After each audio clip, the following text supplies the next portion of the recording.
Hockey Podcast.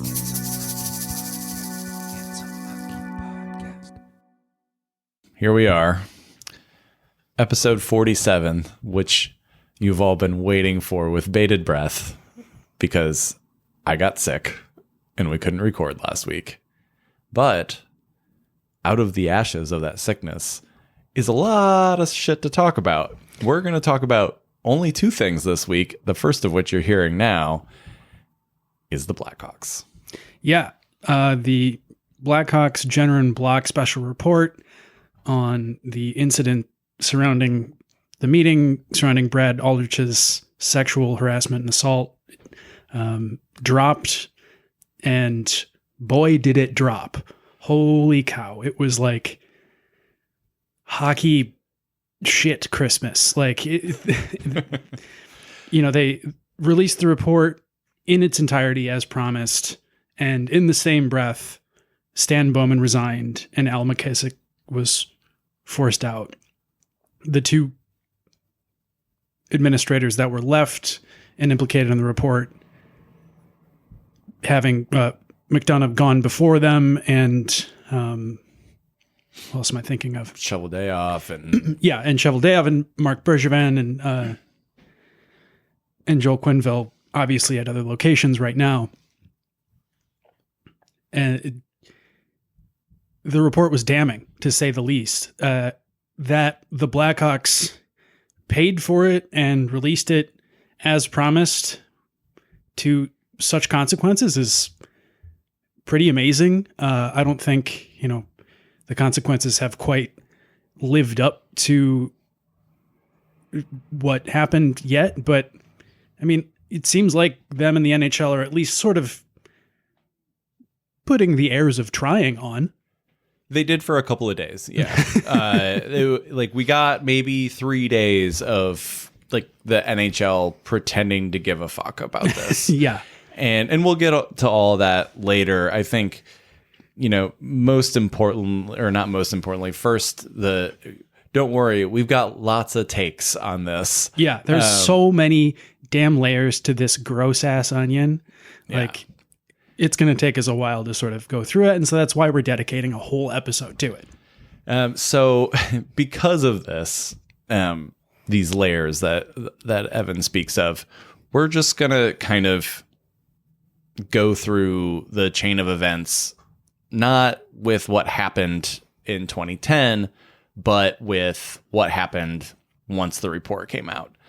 As Evan stated, the report came out, and immediately Stan Bowman had resigned his post. But he was allowed to resign, not fired, not, set out like in a burning trash can, not like... Well, he left the Blackhawks as a burning trash can. Yeah, right? Just desserts it would have been. He was not put out to pasture. He was allowed to step down and release a categorically shitty statement in his own defense. Yeah, in which he apologized none for effectively ringleading the events that led to both Kyle Beach getting sexually harassed and then the cover-up of this. And he apologized for not a single iota of it. He took zero responsibility. His resignation was more about the culture of winning that he had created and the steps they had taken since 2010 than any sort of form of apology whatsoever. And here's the thing. It's nice that you took steps since 2010 to maybe kind of prevent this from happening in the future, but you still let it fucking happen, Stan.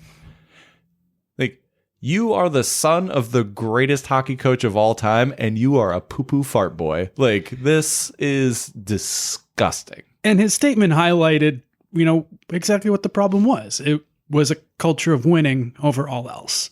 And that's what got them into trouble, and that's what allowed them to then dig their own grave once given the shovel I can't express how disappointed I am as a lifetime Chicago Blackhawks fan. And this has undercut so much of the previous joy of watching their hockey games that I used to experience and used to take from the fact that they had, won a couple Stanley Cups. You can't just erase what happened by Xing out Brad Aldrich's name on the cup, which apparently they did today. Yeah, my disgust is going to be something I'm going to have to work through in order to, really consider myself a true fan of this franchise again. Just become a Sabres fan. A Kraken fan seems most likely because of the proximity. But it's hard not to root for the Sabres this year. Following in that chain of events, the NHL then fined the team $2 million, which is less than the Coyotes were fined for a scouting combine infraction.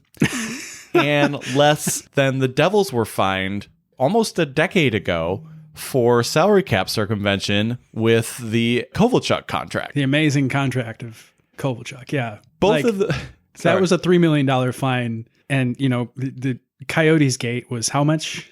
4.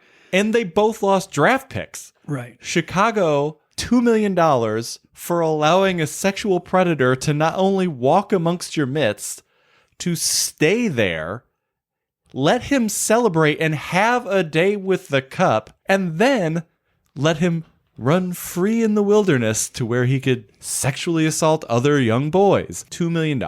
Yeah, and one of the things that was released in the report that really kind of tips the scales in both John Doe 2's Blackhawks suit and Quenneville's implication is that he gave Brad Aldrich a positive performance review on record after the meeting about his sexual impropriety allegations. That's insane. And, thank goodness it eventually cost Quenneville his job. He was too allowed to step down.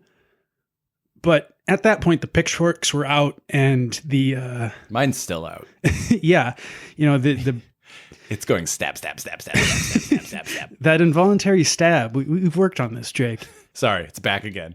The stabbies. Yeah, looking back on this, Bowman is clearly the ringleader, but Quenneville might be the most dirty out of all of this. In one of the meetings, he says something to the effect of we can't let something like this distract us from our goals. And it's fuck you. Your goals are to protect people who play for you. Right. First, do no harm, then do the hockey. To the league's credit, $1 million of this fine will go to sexual assault survivor benefits, which will, the league will then write off as a tax benefit, or the team will. Yeah, there's always a dirty underside to franchises like this giving away money. It's gonna make it cheaper when they file their taxes. That's just America. Thanks. Bowman was then placed on administrative leave and then dismissed from being the GM of USA Hockey as we get close to the Olympics here in 4-ish months. They then replaced Stan Bowman with Bill Guerin, who is also under investigation for sexual harassment. Yeah, allegedly, burying a sexual harassment allegation. For the same thing Stan Bowman is guilty of. Really great job, Team USA Hockey, replacing one persona non grata with someone who also probably should be persona non grata. They're facing their own lawsuit. Yeah, that'll work itself out, hopefully, and we'll probably cover it in the future. But we've, dumped out the dirty water and replaced it with more dirty water. It's like, oh, this water's clean. Bill, why are you shitting in the clean water? Damn it, Bill. It's labeled clean water. And he's like, not anymore. Yeah. Jonathan Taves and Patrick Kane were both magically added to the COVID list as this all came out, so they weren't available for comment. And oh boy, is that a good thing, because their later comments are bad. Yeah, I encourage anybody to look up the transcript or watch those videos, because it's just a case in how to not do PR. Whoever had them listed as a client probably fired. Yeah, quickly. Yeah, you can fire your clients. Architects do it all the time. Yeah. PR people probably should have in this case. Kane and Taves basically came out and sort of came to Bowman's defense. Colin sort of did too and said, like, they all said he was a great man. Right. No, he's not.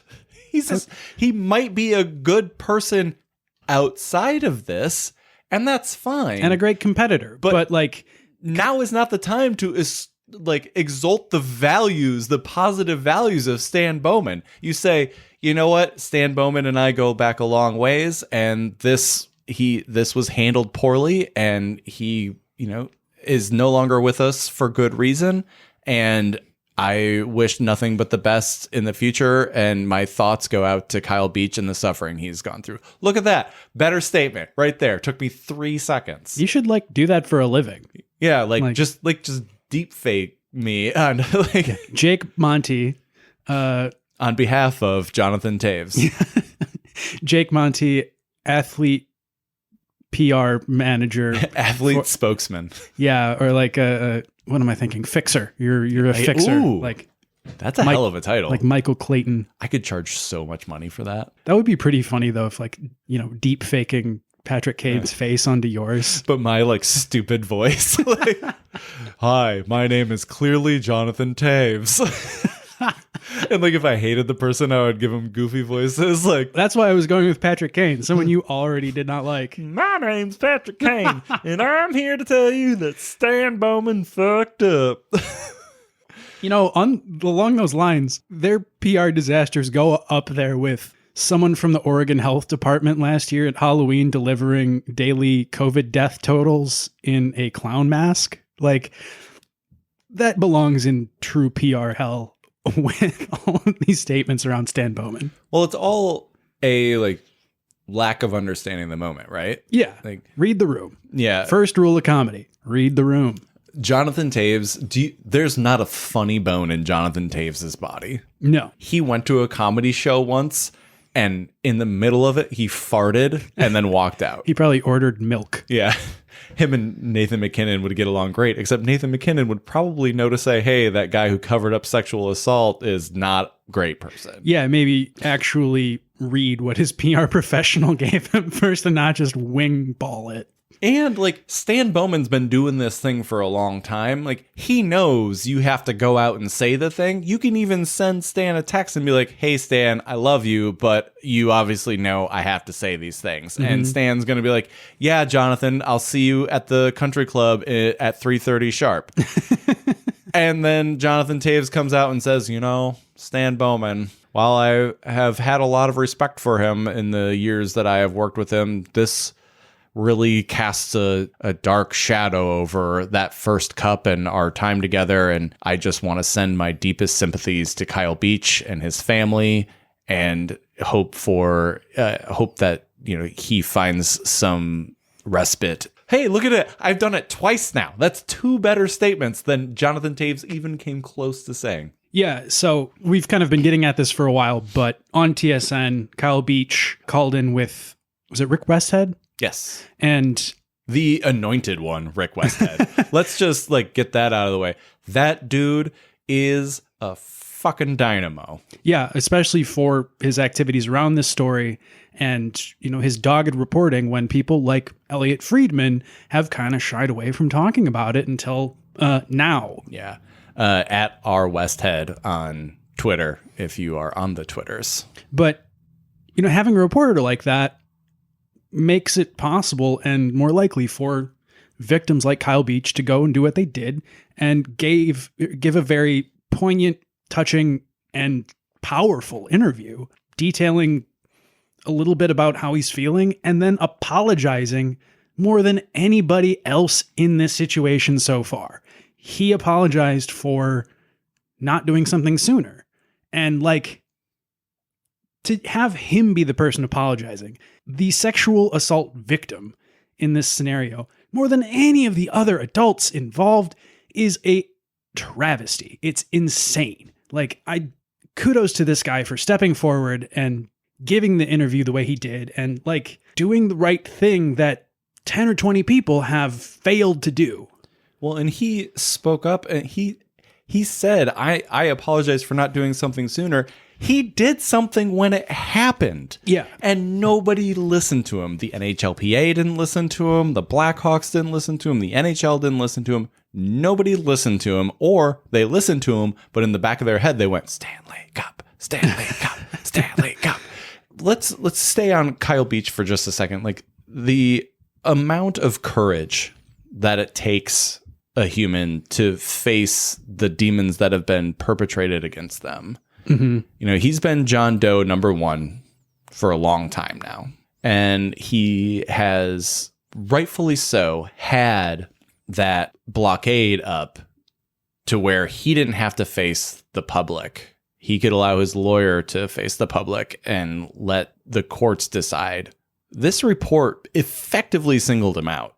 Mm-hmm. Like, as soon as the report dropped and people read it, people were like putting his name on Twitter saying it has to be this guy. Yeah, he there were details in the report that sort of, if you put they outed him. Two and two together, they kind of outed him when in concert also with the legal discovery process and the lawsuit and stuff. You know, he probably did read the writing on the wall and know that his name was out there and was going to be out there more, and that he had to do this, but he did it, and he made a very courageous step that reverberated around the league and will have consequences probably for the union as well as the Blackhawks.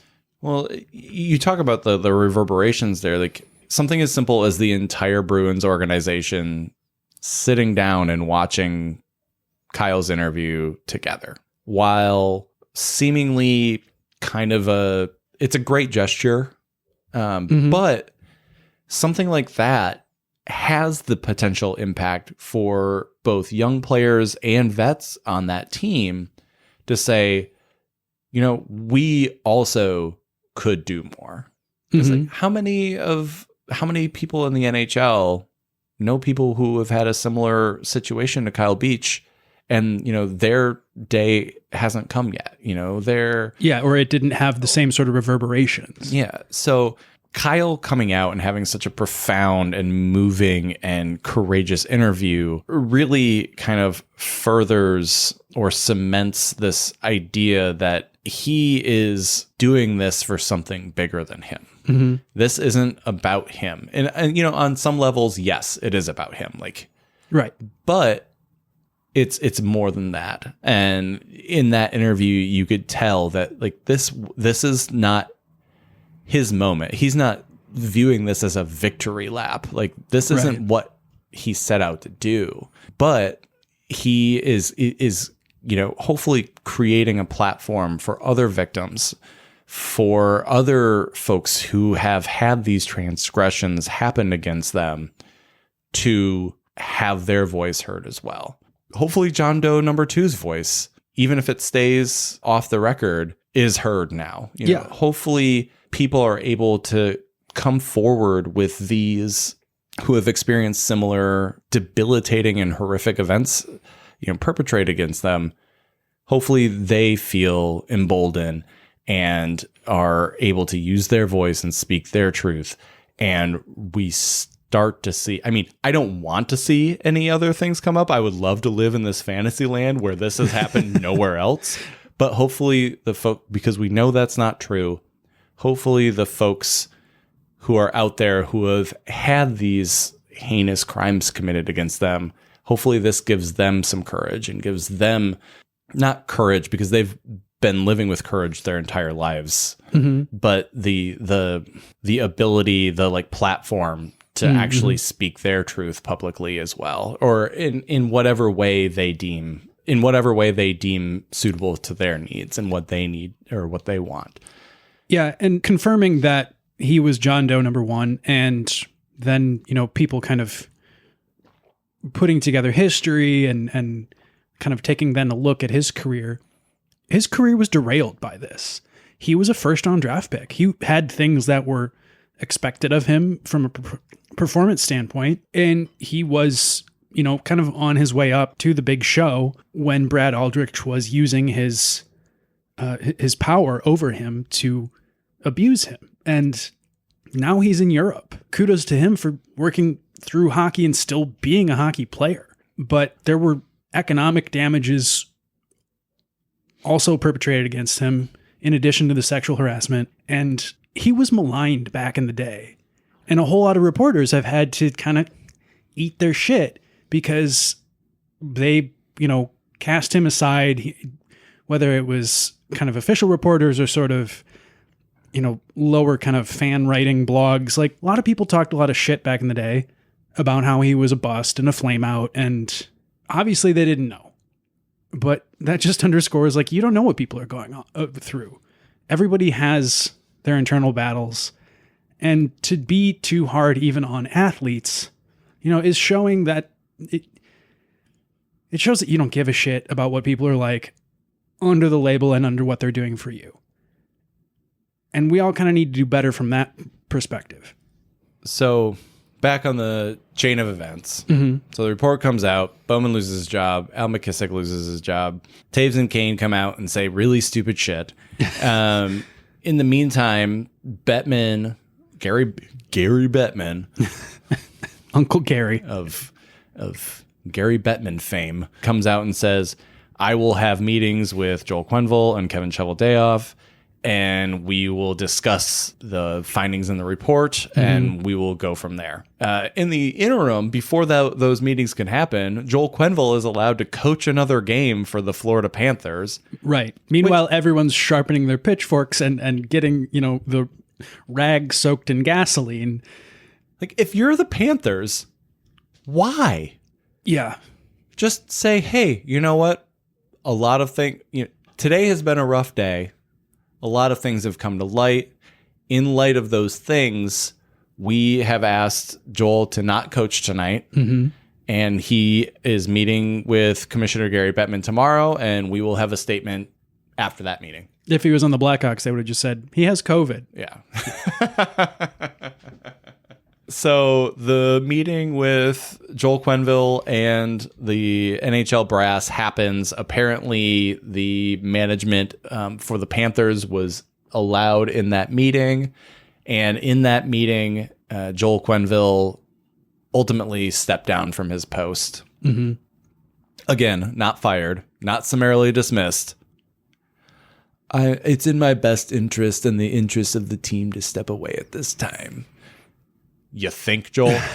I mean, I kind of think that he thinks this is still sort of not his problem. That's sort of what I gathered from the parts of the report that I've read, is that Quenneville just didn't want to be bothered by this shit. He wanted to coach hockey and do that only. What I thought was sort of notable is Brent Sopel, who has been one of the few kind of paragons in the situation, along with Paul Vincent, the former Blackhawks skill coach and confidant of Kyle Beach, who brought all this to light and then was sort of silenced by James Gary. Brent Sopel released a statement that, again, kind of implicated more players in this sort of overall cover-up. It's very telling that there's been about 14 players to weigh in publicly on the situation, if you're counting Kane and Taves' bullshit statements. And it's kind of interesting that Andrew Ladd, even still barely in the league, is kind of holding the line, and all the players that are in the league are holding the line and saying, we didn't know anything at the time. Kyle Beach is courageous. We didn't know anything at the time. And then everyone that's out of the league, like Brent Sopel's like, yeah, bullshit. You guys all knew it was an open secret. And, this kid was getting harassed at practice and called the F-bomb by a fellow teammate who knew what he was going through. Brent Sopel releases a statement. The NHLPA or NHLPA president Donald Fair, it kind of comes to light that he was part of the shush of this whole situation. Yeah, there has been reverberations for the union in that you've been seeing outspoken players like Wayne Simmons saying that they have no confidence in the union in light of Kyle Beach's interview. And then also after the fact, he kind of detailed exactly what he did to kind of bring this to light and how much the union actually dropped the ball, which has been kind of a back part of the story, but now is getting its full due in the front. And the union is probably just as guilty as the Blackhawks. Absolutely. No, they're 100% just as guilty. Like, Because this is their fucking job. Your job is to protect players, and you let one get fucking sexually assaulted and then did nothing about it. Not a single fucking thing, except have your doctor tell him it was his fault. Yeah. And that's part of one of the big shitty things about this is this guy, James Gary, who I don't even think he's actually a doctor. Like, I think they just call him Doc. You know, he gaslit Kyle Beach into telling him that, into believing that he wasn't really experiencing what he was experiencing.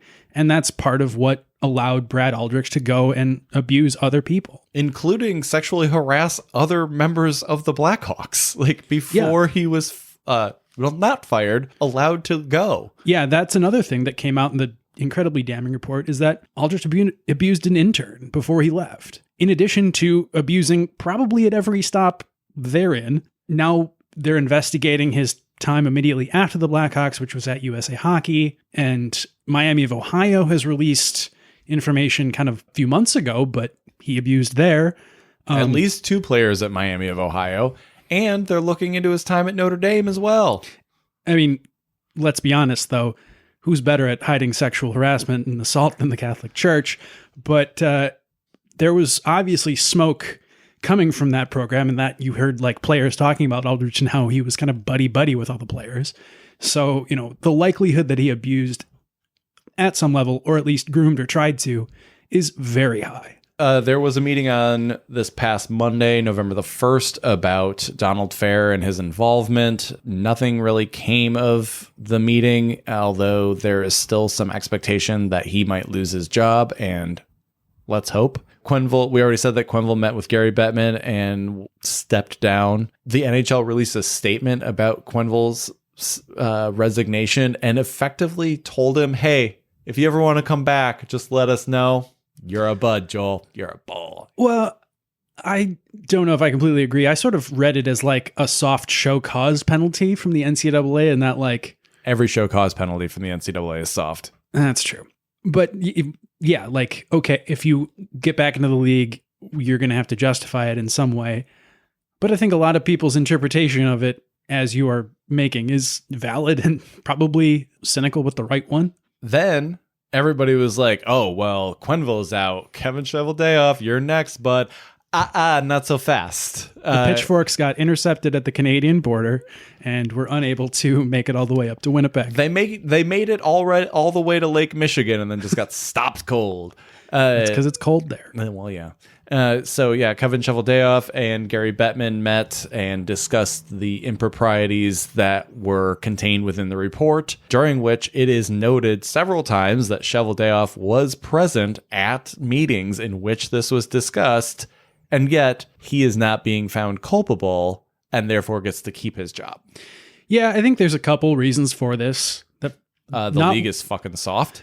That doesn't care about sexual assault. Yeah, he's also, in their eyes, kind of nicely insulated up there in Winnipeg, where American media, like, kind of is less likely to get their grubby hands on him. And, it's a little bit of a distance makes the implicated administrator maybe more likely to keep their job. I don't know. We were going to send Tyler Bertuzzi to go talk to him, but he's not allowed. Yeah, he also stuck at the Canadian border. Just like the pitchforks. Yeah. Being in Winnipeg logically does insulate him a little bit. Being a executive and not a head coach does insulate him a little bit.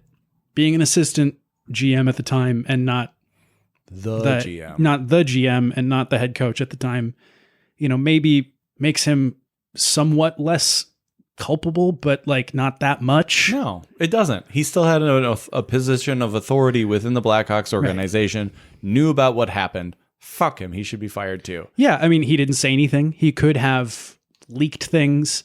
A whole lot of people, including him, were more worried about their jobs than doing the right thing. And that's part of the problem.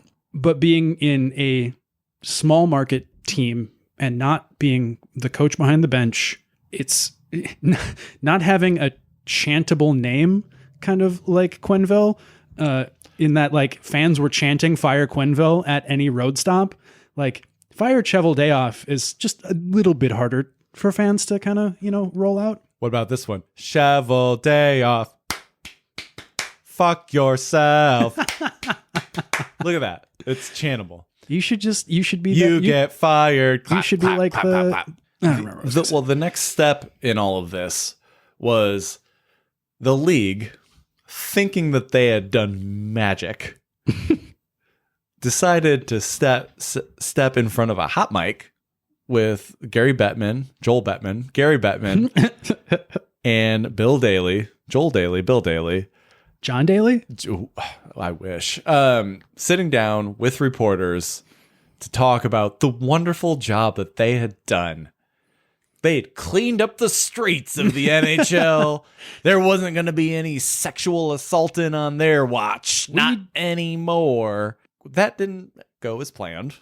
No, and it turns out when you invite one of like maybe two, we'll throw Katie Strang in there. Katie Strang has been incredible about keeping the torch lit on this subject, and keeping it in the media's eyes, along with Rick Westhead. But you invite Rick Westhead, and then you invite all of his friends, who are all reporters, who, now that the report has been released, find some fucking courage and start asking questions of Gary Bettman and Bill Daly. One of the most telling was Rick Westhead's, in which he asked if the same amount of therapy that the league has promised to pay for Kyle Beach as long as he needs would be extended to John Doe number 2, who ostensibly would not have been sexually harassed had the NHL done its fucking job. Gary Bettman, perplexed by the question, was like, well, that's a different situation and we're going to have to look into it. Just say you're going to do it. You're the NHL. You're a multi-billion-dollar enterprise. Give the guy some fucking therapy. Show a little bit of class and a little bit of consideration and a little bit of fucking empathy for somebody who was sexually harassed and assaulted by somebody that was employed in your league and you allowed to move forward. Just go that like minuscule step forward to show that you give a fuck. Couldn't do it. Gary Bettman couldn't do it. As the questioning went on, Gary Bettman and Bill Daly got more testy. They were there to talk about their great triumph over evil. And everybody, again, now emboldened, was like, nah, fuck this. We're gonna lob bombs at you for an hour. Yeah, like how dumb do you have to be to not know that A, reporters gather around sexual harassment like sharks around blood, and B, that you were going to face tough questions in this interview because this is not over. Cheveldayoff's still employed. Fair is still employed at the union. Gary Bettman's still employed. Well, he's jeopardizing his own job by celebrating his quote-unquote victory. Let's fucking hope. So, this obviously went as poorly as possible for the league and as well as possible for nobody.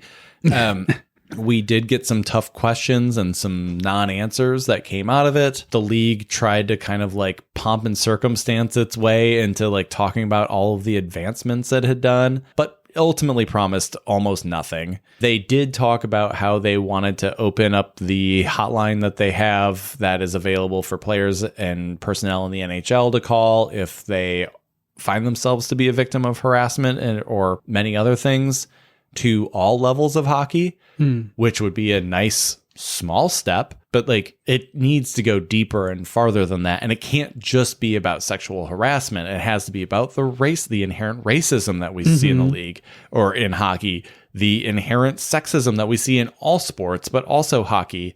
All the toxic culture bits that are kind of inherent in this rather white and affluent sport. And the NHL, as the preeminent league in the world, has the power to actually come forward and make progressive change on this front. They absolutely do. And the fact that what we're seeing ultimately comes to more gross inaction really, like, as we were talking about earlier, calls into question whether or not Gary Bettman and Bill Daly should continue to have jobs. Yeah, the pitchforks for them are starting to get sharpened, and like they've at least put out an order for gasoline. I know nobody listens to us, and so we don't really have quite the platform, but I'll just say it. Gary Bettman should be fired. Yeah. He should be relieved of his duties. Now, he has made the presidents and the owners of these teams a lot of money, and let's be honest, what he is a voice of the owners. Yeah, he's a whipping boy to take away attention from the actual owners who kind of inform and make a lot of these decisions. So what needs to happen is the owners need to realize that their profit margins can become smaller because of this bad publicity, and say, you know what, it's time to put somebody in here who will do something about it. And that's honestly is what it's going to take in order for Gary Bettman to finally be ousted as the president of the league. It's time. It's time for some new leadership. It's time for some new blood. It's time for new ideas that are geared towards building not only the NHL, but hockey in general as a culturally aware and a mindful sport. One that is on the cutting edge of preventing all of these societal ills that befall all of our sports. You know, you can't stop everything, but you can do a damn good job of trying. Yeah, and you can put meaningful protections in place that could have stopped this kind of thing. And meaningful punishments for those who are actually convicted of these crimes or of these horrible offenses. And one thing that they did that was at least helpful in this regard is they declared that all members of the hockey league are now going to be mandated reporters. I'm not sure if I've seen an actual rule come through or just, this be sort of verbally promised. But I mean, that's something that I called for when this started coming out. And, that might make a difference the next time. Well, and one of the critical mistakes in all of this is that these teams thought that they were dealing with, just because they were dealing with adults, that they could just pass the buck then to those adults. And that's completely ignorant of power dynamics and how capitalism shapes how people can respond and act in trauma. If you're afraid for your job, no matter who you are, you're not going to come out and do the right thing because, you're much less likely to, because we're human, because we cave under pressure, and because life can be really hard to stick your neck out. That's why a whole lot of people don't do it when these situations, and they get swept under the rug successfully, only to come out 10 years later to, pull the rug out from the entire league. That's the last lesson here, is that we know we can't eradicate these things from the world or even from the sports we care about, but we can do a damn good job of ensuring as much as we can that it doesn't. So many people who were in charge of things in this situation failed. And without accountability, without repercussions, and because these people, Stan Bowman lived for 10 years in a world without repercussions. Yeah. And probably quite comfortably. I'm sure very comfortably. And the fact that he's just now facing the consequences of his actions show how broken the system is. Yeah. The consequences for this action should have been meted out in late 2010, early 2011. And because of that that lack of accountability, because of the lack of repercussions for your actions, multiple people were further victimized by somebody who should have not been anywhere near people whom he could victimize. Yeah. And the lesson, to people that are on the outside this, but in similar situations, should be that you're much more likely to preserve your own ass if you do the right thing as soon as you are forced to, instead of sweeping it under the rug because of a Stanley Cup or your salary or whatever pressures you have from being overly competitive. Had these guys gone to the cops, as Coach Vincent had, surmised, they all might have their jobs today. We might not be talking about them as anathema to the league and persona non grata. Maybe it wouldn't have ruined the Stanley Cups in 2010, 2013, and 2015 for a nation of hockey fans. It's an absolutely despicable situation. And I'm pissed off that we're here, but we need to deal with it the best we can. And, hopefully there can be meaningful changes moving forward. We'll continue to sort of call for those changes and kind of outline what we think they are. Cynical brain says, not a whole lot's probably going to happen from here, but we can hope that Cheveldayoff loses his job. We can hope that Fair is replaced. We can hope that Gary Bettman and his dad jeans get sent packing. We can outline and try and structure in, mandatory reporting and protections for players and, protections for anybody who is involved with hockey, really. Correct. Yeah. And, unfortunately, it ultimately takes people who are in charge of things to want to change things. Correct. Columnists and reporters and podcasters and bloggers and TV personalities can say as much as they want, but ultimately that real power ultimately resides in authority. Yeah, absolutely. And if that authority is unwilling to make the changes that are necessary in order to make hockey a safe space for people, then the people who have authority over that authority need to act. And, whether that's the voice of the people, the voice of the owners, whatever it is, the voice of the dollar, whatever it is, something needs to be done in order to make sure that the hashtag hockey is for everyone has kind of become a joke in the last couple of months because it very clearly isn't for everyone. And so on a basic level, we need that hashtag to be true. And until real meaningful change is made in the NHL, it's not. And, we can only hope that moving forward, that real change exists so that we can truly love the sport that we love as opposed to loving aspects of it and cringing at others. All right. With that, thank you for listening to us today. We've got a lot more coming. But we've liked to separate everything else from this issue, both for respect for this issue and not to bring some contagion to other things we want to talk about. So we're going to bring this episode to a close and talk about everything else in another.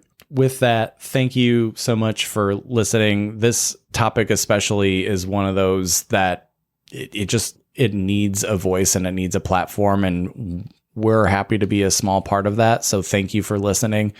The story has already had effects. Kyle Beach's story has already resonated in that there is a longtime Chicago-based hockey coach that was similarly shuffled from job to job and accused of things. And this week, new witnesses have come forward and made statements, and, he may have to face justice because of what Kyle Beach brought to the table. Some good may yet come of this. We can only hope that this ball keeps rolling downhill as opposed to this Sisyphean, just war of attrition in which we're always trying to push a stone uphill. Yeah. And we're not done talking about this, but we've decided to make this the focus of this episode. And we'll continue talking about this because it's an important and still yet unfolding story.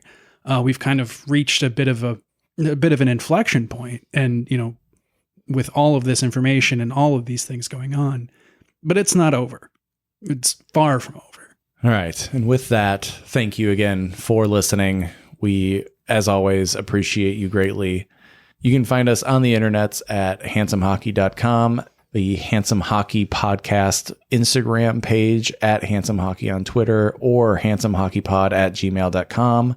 And finally, the Handsome Hockey Facebook page, where we are posting other things that really need attention in the hockey landscape, as well as funny memes. And obviously you're listening to us somewhere, but we're available on Spotify, Apple Podcasts, Google Podcasts, Amazon Podcasts, Stitcher, TuneIn, Overcast, Red Circle, and YouTube. Thanks again, everybody. While we always want you to stay handsome, stay safe out there, take care of one another, and honestly, it sounds like a lame airport statement, but if you see something, say something, and let's take care of each other.